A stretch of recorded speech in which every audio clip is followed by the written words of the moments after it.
कहानी है जुनूनियत तेरे इश्क का। एपिसोड 4। जयपुर राजस्थान, रात का वक्त।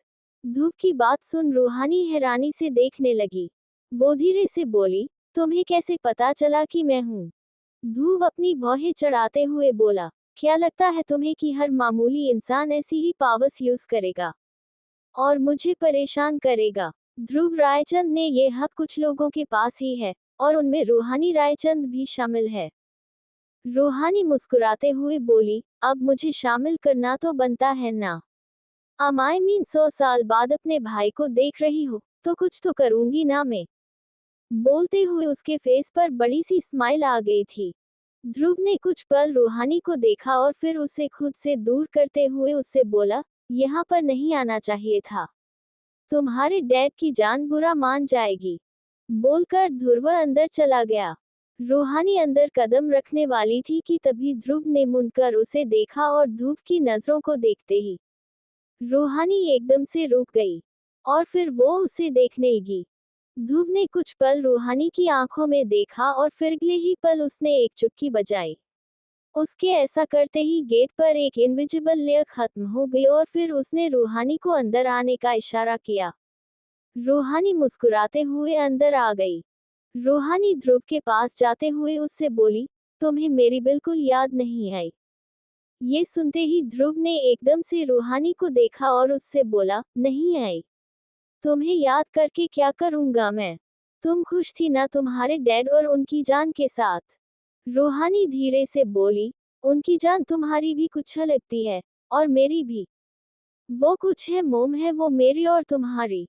ध्रुव बीच में बोला, कुछ भी नहीं है वो मेरी।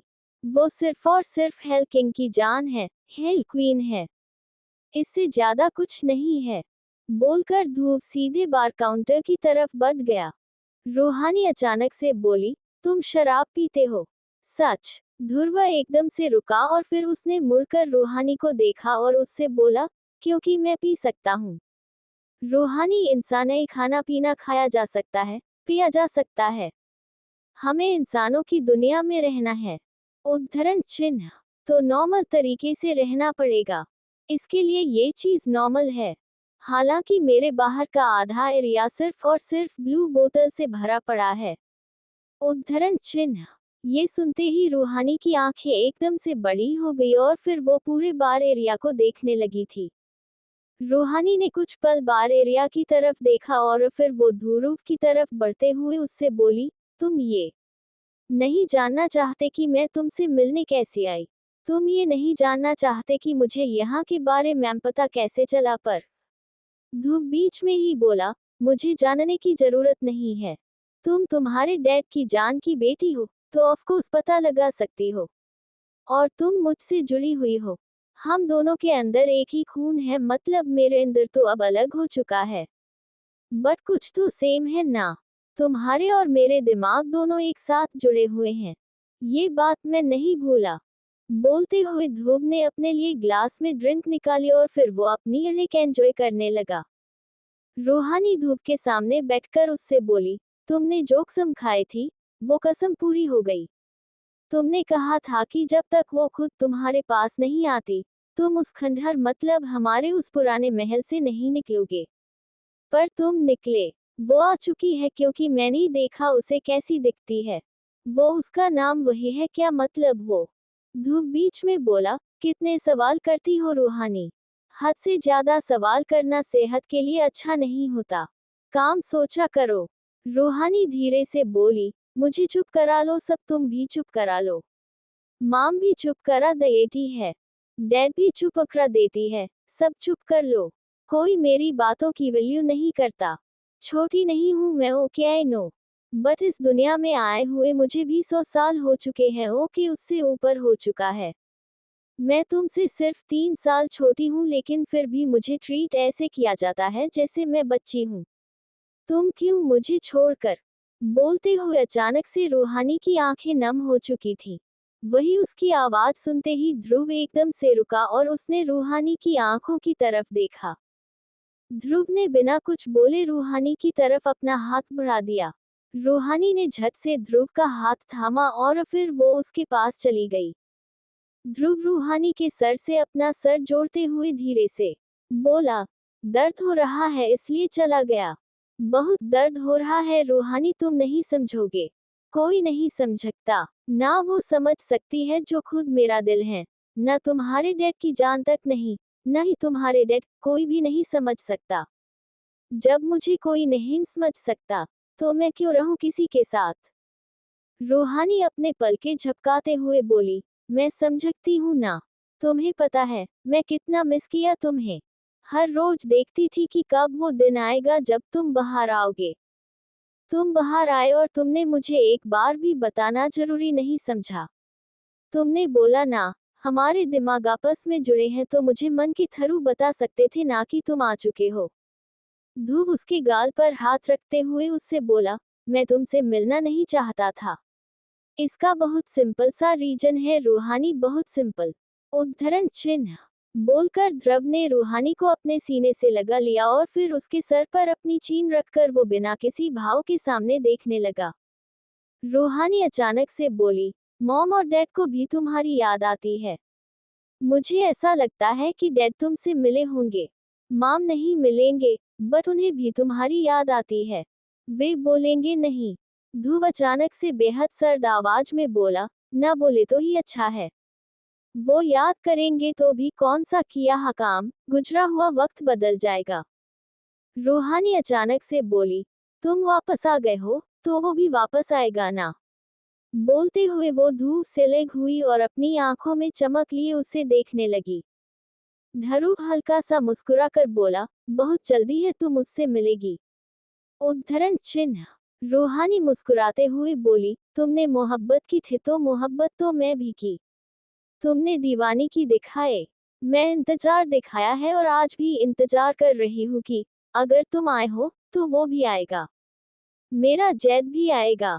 ध्रुव ने कुछ पल रूहानी के चेहरे को देखा। रूहानी बिल्कुल झील पर गई थी। उसके पवेसियल फीचर्स झील से कुछ ज्यादा ही मिलते थे। हाँ, पर उसकी आंखें वो राजवीर जैसी थी। उसकी आंखों का कलर डार्क ब्लैक था, जो कि एक एंजल के लिए बहुत अलग था। पर उसके अंदर डेमोनिक पावर्स भी थी, तो ये नॉर्मल था। ध्रुव ने कुछ पल रूहानी को देखा और अगली पल उसने फिर से रूहानी को अपने सीने से लगा लिया। रूहानी ने अपनी आंखें बंद की और धीरे से बोली, आई लव यू। ध्रुव कुछ पल रुककर ध्रुव बोला, डोंट लव मी। ये सुनते ही रूहानी ने एक गहरी सांस ली। उसने बिना कुछ बोले ध्रुव पर अपनी पकड़ मजबूत कर दी। वही रायचंद पैलेस में झील इस वक्त डाइनिंग एरिया में बैठी हुई थी और वो कुछ सोच रही थी। तभी राजवीर उसके पास आकर बैठा और उससे बोला, तुम्हें इस कदर किसी और चीज में खोने का हक नहीं है जान, खासकर मेरे सामने बिल्कुल नहीं। यह सुनते ही झील होश में आए और उसने अपनी झील सी नीली आंखों से राजवीर को देखा और उससे बोली, तुम उससे मिलकर आ रहे हो ना? राजवीर उसकी आंखों में देखते हुए उससे बोला, बेटा है मेरा, मिलना तो पड़ेगा ना। मेरा बेटा ही नहीं है, वो डाक की एक अमानत है। वो एक पहला ऐसा क्रिएचर था जिसे खुद डाक ने अपनी गोद में लिया था। वो बहुत खास है, हेल के लिए भी। झील धीरे से बोली, वीर तुम। राजवीर बीच में बोला, कुछ नहीं बोल रहा मैं, जान, न तुम्हारी ख्वाहिश न तुम्हारी बातें कहा है ना। मैं तुमसे हूँ, मैं हेल किंग। लेकिन हेल क्वीन के आगे हेल किंग झुकता है। इसलिए तुमसे हर बार कहा है हुक्म सर आंखों पर। तुम्हारी बात नहीं टाली जाएगी और मैं खुद नहीं टालूंगा और ना किसी को टालने दूंगा। झील कुछ पल रुककर बोली, आई एम सॉरी। ये सुनते ही राजवीर ने कुछ पल झील के चेहरे को देखा और फिर वो उसके चेहरे के करीब जाकर उससे बोला, दर्द तुम्हारा दिल में है, तो तुम्हारी आंखों में भी कुछ दिख रहा है। सुकून की तलाश आंखों को है, तो दिल भी उससे जुड़ा हुआ है। जब सब आपस में जुड़े हैं, तो दूरी तुम्हारे दिमाग में बनाई है। उद्धरण चिन्ह दिमाग तो इसी शरीर का हिस्सा है ना। दिमाग जाएगा, दिल और दर्द आपस में ही उलझकर हमेशा यूं ही रह जाएंगे। तुम्हारी रूह समझेगी कि उसे किसका साथ देना है, तो अपने रूप को समझे लो, बस सब सही हो जाएगा। राजवीर की बात सुन झझील के फेस पर हल्की सी स्माइल आ गई थी और वो धीरे से बोली, कैसे समझ जाते हो तुम मेरे दिल की बातें? राजवीर झील के फोरहेड पर किस करके उससे बोला, क्योंकि तुम्हारा दिल मुझसे जुड़ा है। दीवाना हूँ तुम्हारा। अपनी दीवानगी में अपनी जान के दिल का आलम ना समझे तो क्या फायदा दीवानगी का, और दीवाना तो वो भी है, बहुत कुछ तो वो भी समझेगा जो हम उसे समझाएंगे नहीं, वो भी समझ जाएगा। झील धीरे से बोली, नफरत है उसे मुझसे। राजवीर हल्का सा मुस्कुरा कर बोला, नाराजगी है उसे तुमसे और जायज है। बोलकर वो खड़ा हो गया और उसने झील की तरफ हाथ बढ़ा दिया। झील ने राजवीर के हाथ में अपना हाथ रखा और फिर वो खड़ी होकर उससे बोली, क्या कर रहे हो तुम? और इससे आगे वो कुछ बोल पाती राजवीर ने उसे अपने पास खींचा और फिर उससे बोला, बातें तो चलती रहेगी जान, फिलहाल हम चलते हैं हमारी यादों में, कुछ अलग करते हैं। बोलकर उसने झील को ब्राइडल स्टाइल में उठा लिया और फिर उसे वहां से लेकर चला गया। जयपुर, राजस्थान, रात का वक्त। ध्रुव इस वक्त अपने मेंशन की बड़ी बालकनी में था जहां पर बोनफायर जल रहा था। वहीं रूहानी उसके सीने पर अपना सर रखे सामने चांद देखकर तरफ देख रही थी। ध्रुव ने खुद को नहीं पर रूहानी को ब्लैंकेट से कवर किया हुआ था। उसे ठंड नहीं लगती थी पर रूहानी को ठंड लग सकती थी। रूहानी चांद को देखते हुए बोली, तुम बदल गए हो ध्रुव। ध्रुव उसके बालों में अपनी उंगलियां चलाते हुए उससे बोला, वक्त के साथ हर कोई बदलता है, कोई भी एक जैसा नहीं रहता। रूहानी, तो मुझे भी तो बदलना ही था और मुझे बदलना पड़ा। कह सकते हैं कि बदला गया। रूहानी ने सिर टेढ़ा कर ध्रुव को देखा और फिर उससे बोली, पर मेरे लिए तुम वही ध्रुव नहीं बन सकते। मेरा भाई जिसकी जान थी उसकी रूहानी। ध्रुव रूहानी की आंखों में देखते हुए उससे बोला, ध्रुव की जान आज भी है रूहानी। बहन हो तुम मेरे, और के तुम क्या हो मेरे लिए, मुझे बताने की जरूरत नहीं है रूहानी, इसलिए बकवास मत करना। रूहानी मुस्कुराते हुए बोली, ओके नहीं करूंगी। बोलकर वो वापस चांद की तरफ देखने लगी। एक बार फिर से बालकनी में बिल्कुल शांति छा चुकी थी। रूहानी एक बार फिर से बोली, चांद है वो भी फुल मून, कुछ अजीब सा नहीं हो रहा ध्रुव? ध्रुव धीरे से बोला, कंट्रोल कर रहा हूं मैं खुद को, खून की तलब शांत कर लिए मैंने अपने। रूहानी झट से बोली, ओके मैं समझ गई। बोलकर वो हल्का सा मुस्कुरा दी और फिर उसने अपनी आंखें बंद कर ली। एक ध्रुव ऐसे ही रूहानी के बालों में अपनी उंगलियां चला रहा था। थोड़ी देर में रूहानी सो चुकी थी। उसके सोने के बाद उसने रूहानी को ब्राइडल स्टाइल में उठाया और फिर उसे अंदर एक बेडरूम में लेकर गया। ध्रुव ने रूहानी को बेड पर लिटाया और फिर उसे देखते हुए धीरे से बोला, मैं ऐसा बदला हूं कि अब वो नहीं बन सकता जिसकी उम्मीद तुम करती हो। तुम्हारी उम्मीद बहुत जल्दी टूटेगी, बहुत जल्द। बोलकर ध्रुव लाइट की स्पीड से वहां से गायब हो गया। अगला दिन, शर्मा हाउस में अभिनव और प्रियांशी दोनों एक साथ डाइनिंग एरिया में बैठे हुए थे और दोनों ब्रेकफास्ट कर रहे थे। अभिनव प्रियांशी को देखते हुए उससे बोले, मुझे न्यूज़ मिली वेद के बारे में, पारस ने बताया कि उसे कंडीशन अभी भी ठीक नहीं है। ये सुनते ही मानो प्रियांशी के दिमाग में एक बात हिट कर गई और वो एकदम से खड़ी हो गई। अभिनव कंफ्यूजन से बोला, क्या हुआ प्रियांशी, आप ठीक है ना? प्रियांशी ने अभिनव को देखा और उनसे बोली, जी पिताश्री ऑल ओके। मुझे कुछ काम याद आ गया, मुझे वेद के पास भी जाना है, मुझे जल्दी जाना होगा। ओके प्लीज आप मुझे रोकना मत बाय। बोलकर प्रियांशी अपना बैग उठाकर वहां से निकल गई। अभिनव खुद से बोले, कुछ तो गड़बड़ है, जब से जैसलमेर से आए हैं तब से इनका बिहेवियर अलग हो चुका है। इन्हें ऐसा लगता है कि मुझे इनका बिहेवियर डिफरेंट समझ में नहीं आएगा, पर उनके दिमाग में ये बात नहीं जाती कि ये चीज हमारा ध्यान सबसे पहले खींचती है। बोलते हुए अभिनव के चेहरे पर कोई एक्सप्रेशन नहीं थे। प्रियांशी घर से निकलकर अपनी साइकिल लेकर सीधे कॉलेज पहुंची। कॉलेज पहुंचकर वो कनिका और पारस को ढूंढ रही थी। तब उसे समझ में आया कि वो दोनों ही आज कॉलेज नहीं आए थे। उसने कनिका को कॉल किया और फिर बोली, कहाँ हो तुम दोनों आए क्यों नहीं? दूसरी तरफ से कनिका गुस्से में बोली, तुझे तो परवाह नहीं है, हमें तो है ना। वेद की हालत इतनी खराब हो चुकी है, ऐसा लग रहा है कि वो मर जाएगा और तू तो गायब है। तू कल भी चली गई थी, तेरा आज भी कोई पता नहीं है। ये सुनते प्रियांशी धीरे से बोली, मर जाएगा क्या बोल रही है? उसका सवाल सुन कनिका ने बिना कुछ बोले कॉल कट कर दिया। प्रियांशी धीरे से बोली, वेद, गोल्डन आइस वाला व्यापार है, ये सब उसने किया है। इन सारी चीजों में दिमाग से निकाल लिया, पर अब क्या करूं? गोल्डन की वाले वैम्पायर को बुलाऊं, लेकिन कहां से, मुझे वो चाहिए। बोलते हुए उसने अपनी आंखें बंद कर ली। इस वक्त प्रियांशी कॉलेज के गार्डन एरिया में थी और वो एक पेड़ के पास खड़ी थी। प्रियांशी ने अपनी आंखें बंद की हुई थी। अचानक उसके मुंह से एक ही शब्द निकला और वो था ध्रुव। इतना बोलते ही उसने अपनी आंखें खोली और उसकी नजर सीधे गोल्डन आई से जा मिली। ध्रुव इस वक्त उसफ की आंखों के सामने खड़ा था। प्रियांशी एकदम से बोली, ध्रुव, वेद को ठीक कर दो प्लीज। ध्रुव उसकी तरफ अपने कदम बढ़ाते हुए उससे बोला, मेरी जहांसीब को बिना बताए मेरा नाम पता चल गया। कुछ तो अच्छा हो रहा है तुम्हारे साथ है। से सुनते ही प्रियांशी बहुत कंफ्यूज हो गई, क्योंकि ध्रुव ने उसे अपना नाम नहीं बताया था और उसने अभी उसका नाम बोला था। प्रियांशी को नहीं समझ में आ रहा था कि वो ध्रुव का नाम कैसे बोल गई बिना जाने।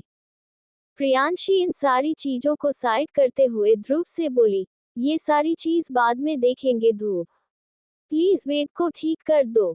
मुझे पता है कि उसके साथ जो भी हुआ वो तुमने किया। तुम मेरा भी तो ब्लड लेते हो ना। मैं नहीं मरती फिर वो कैसे नहीं? प्लीज उसे ठीक कर दो। बोलते हुए अपने कदम पीछे लेते जा रही थी। वही धव बिना कुछ बोले बस उसकी तरफ बढ़ता जा रहा था। अचानक प्रियांशी पेड़ से टिक गई। उसने एक बार मुड़कर पेड़ की तरफ देखा और फिर उसने अपने सामने देखा तो उसकी आंखें बड़ी हो गई, क्योंकि ध्रुव उसके बेहद करीब आ चुका था। ध्रुव प्रियांशी के चेहरे पर झुका और उसकी आंखों में देखते हुए उसे बोला, क्यों छोड़ूं जहांसीब, मैं उसे, उस सो कॉल्ड इंसान को क्यों छोड़ूं जिसने तुम्हें हाथ लगाया? से सुनते ही प्रियांशी की आंखें और बड़ी हो गई और वो हैरानी से ध्रुव की गोल्डन आइस में देखने लगी। प्रियांशी हकलाते हुए बोली, तो तुमने सिर्फ उसे इसलिए हॉस्पिटल पहुंचाया क्योंकि उसने मुझे टच किया?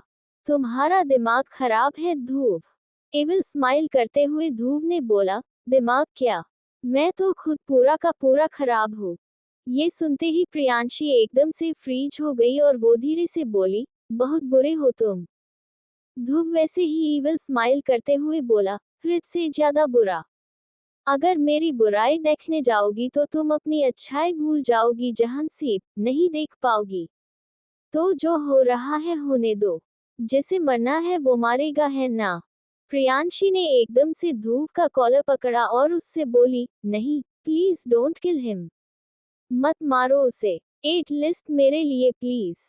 ध्रुव ने कुछ पल प्रियांशी को चेहरे को देखा और फिर उसने प्रियांशी के दोनों हाथ जो कि उसके कॉलर पर थे उन्हें पकड़ा और फिर धीरे से बोला, ऐसे भीख भी मांग रही हो और गलती करते हुए मेरा कॉलर भी पकड़ रही हो? तुम्हें पता है वेम्पायर किंग को अगर कोई अपनी नजरें उठाकर भी देखे तो उसके बदले उसे मौत मिल सकती है, और मौत में खुद देता हूँ जहांसीब। ये सुनते ही प्रियांशी ने झट से अपना हाथ ध्रुव के कॉलर से हटाना चाहा, लेकिन ध्रुव ने उसके दोनों हाथों पर अपनी पकड़ मजबूत कर दी। प्रियांशी ने एक बार अपने हाथों को देखा और फिर उसने परेशानी भरी नजरों से ध्रुव को देखा, जो कि बिना किसी भाव के उसे देख रहा था। प्रियांशी अपना हाथ छुड़ाने की कोशिश करते हुए बोली, प्लीज। बोलते हुए अचानक उसकी आंख से एक कतरा आंसू बह गया। उस आंसू को देखते ही ध्रुव ने एकदम से प्रियांशी के दोनों हाथों को छोड़ दिया और फिर दो कदम पीछे हट गया। प्रियांशी अपने हाथों की तरफ देखने लगी, जो कि हल्के लाल हो चुके थे। ध्रुव की पकड़ इतनी मजबूत हो चुकी थी कि वो अपने हाथों की तरफ देख रही थी कि तभी ध्रुव ने एकदम से उसके बालों को मुट्ठी में भरा और उसका चेहरा अपने चेहरे के करीब करते हुए उसकी आंखों में देखकर उससे बोला, अगली बार याद रखना जहांसीब, अगर अगली बार तुम्हारी आंखों से आंसू आए तो इस पूरी कायनात को रोना पड़ेगा। ये वादा है मेरा। ध्रुव रायचंद का। कॉलेज में। ध्रुव की बात सुन प्रियाशी अपनी नम आंखों से हैरानी से ध्रुव को देखने लगी थी। वो अब रो नहीं रही थी, बस वो हैरानी से धूप को देख रही थी और उसके दिमाग में धूप की बातें चल रही थी, या यूं कह सकते थे कि धूप का वादा चल रहा था। प्रियांशी धीरे से बोली, तुम ऐसे ही मुझसे वादा नहीं कर सकते। तुम मेरे लिए पूरी कायनात का दांव पर नहीं लगा सकते। तुम झूठ बोल रहे हो ना। ध्रुव ने प्रियांशी के सर के दोनों तरफ पेड़ पर हाथ टिकाया और फिर उसके चेहरे के करीब जाकर उससे बोला, ध्रुव रायचंद मजाक नहीं करता जहांसीब। मैं कोई मजाक नहीं करता। ओके, तो अगली बार अपने आंसुओं को अपनी आंखों से बाहर आने मत देना, वरना अंजाम तुम्हें खुद मैं दिखाऊंगा। उद्धरण चिन्ह। इस वक्त धूप की आवाज में उसकी आंखों में सीरियसनेस साफ नजर आ रही थी, जो कि प्रियांशी साफ महसूस कर सकते थे। वो अपनी थूक निकलते हुए बोली, वेद। ये सुनते ही धूप की गोल्डन आइज धीरे धीरे रेड होने शुरू हो चुके थे और ये देखते प्रियांशी पैनिक करने लगी। प्रियांशी एकदम से बोली, प्लीज नहीं, अभी नहीं। प्लीज प्लीज वेद को ठीक कर दो। दोस्त है वो मेरा, कुछ नहीं है मेरे और उसके बीच। प्लीज, मैं भीख मांग रही हूँ तुमसे। प्लीज। बोलते हुए उसने अपने दोनों हाथ जोड़ लिए थे। ध्रुव ने कुछ पल प्रियांशी के चेहरे को देखा और फिर उसने उसके दोनों हाथों को देखा। ध्रुव ने एकदम से प्रियांशी की कमर पर हाथ रखकर उसे अपने पास खींचा। प्रियांशी ने अपने दोनों हाथ नीचे रख लिए और इस वक्त उसके और ध्रुव के बीच हवा पास होने तक की जगह नहीं थी। वो दोनों एक दूसरे के इतने करीब थे। ध्रुव प्रियांशी के सर से अपना सर जोड़ते हुए उससे बोला, क्यों गुस्सा दिला रही हो मुझे जहांसीब? उस इंसान के लिए भीख मांगते हुए क्यों गुस्सा दिला रही हो मुझे कि मैं कुछ ऐसा करूं जो मुझे नहीं करना चाहिए?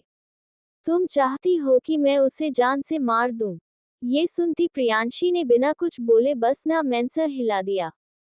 वो अभी भी सहमी नजरों से उसे देख रही थी। ध्रुव उसके कमर पर अपनी पकड़ मजबूत करते हुए उससे बोला, अगर नहीं चाहती तो अगली बार किसी दूसरे के लिए मेरे सामने तुम हाथ नहीं जोड़ोगी। ये सिर्फ और सिर्फ तब होना चाहिए जब। इतना बोलते ही वो रुक गया और उसके फेस पे एक तिरछी मुस्कान आ गया। प्रियांशी धीरे से बोली, जब जब क्या? बोलते हुआ वो अपनी डार्क ग्रीन आईज से उसे देख रही थी। ध्रुव तिरछा मुस्कुराते हुए बोला, जो तुम्हें जल्दी पता चल जाएगा।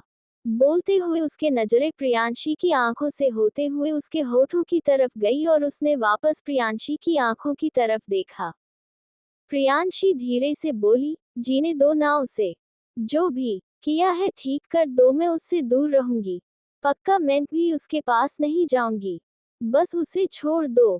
ध्रुव अचानक से बोला, बदले में मुझे क्या मिलेगा? ये सुनती प्रियांशी कंफ्यूज्ड हो गई और वो धीरे से बोली, क्या चाहिए? तुम्हें तो मेरा ब्लड चाहिए, वो तो ले रहे हो। अब क्या चाहिए? और ध्रुव बीच में बोला, खून ले रहा क्योंकि खून की तलब है, पर तुम चाहिए मुझे जहांसीब। सिर्फ और सिर्फ तुम, शुरू से लेकर अंत तक पूरी की पूरी। ये सुनते ही प्रियांशी के दिल की धड़कन एकदम से बढ़ चुकी थी और वो बस हैरानी से ध्रुव की तरफ देखने लगी थी। वो कुछ बोलना चाहती थी पर उसके मुंह से कुछ निकल नहीं रहा था कि तभी ध्रुव फिर से बोला, एडिस पहुंच जाएगा तुम तक। जहांसीब आज रात तक आ जाना, तुम्हारे लिए अच्छा होगा। रही बात उस इंसान की तो अभी के लिए बचेगा, लेकिन अगर तुमने मेरी बात नहीं मानी तो अगली पल वो हमेशा के लिए मर जाएगी। अब सब कुछ सिर्फ और सिर्फ तुम्हारे ऊपर है मेरे जहांसीब, सिर्फ तुम्हारे दिमाग के ऊपर।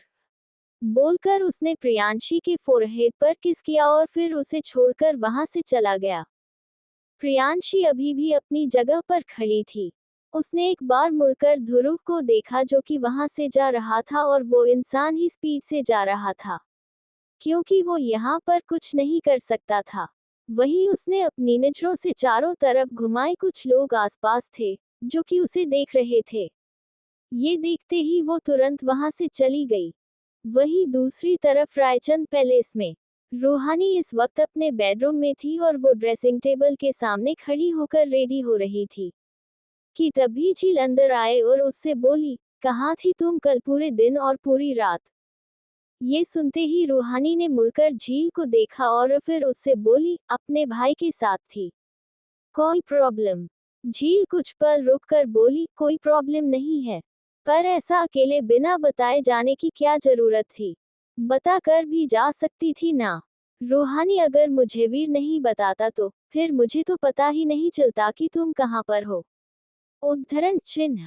रूहानी झील की आंखों में देखते हुए उससे बोली, अगर मैं बताती कि मैं भाई के पास, मतलब ध्रुव के पास जा रही हूँ तो आप मुझे जाने देते। मुझे डाउट था तो मैं क्यों बताती आपको। डैड को इसलिए बताया क्योंकि डैड और मेरे समझने पर भी आप नहीं समझती। उद्धरण चिन्ह। बोलकर वो बाहर जाने लगी थी कि तभी झील ने एक चुटकी बजाई और उसके ऐसा करते ही गेट एकदम से बंद हो गया। रूहानी ने मुड़कर झील को देखा और फिर चलते हुए बोली, मॉम।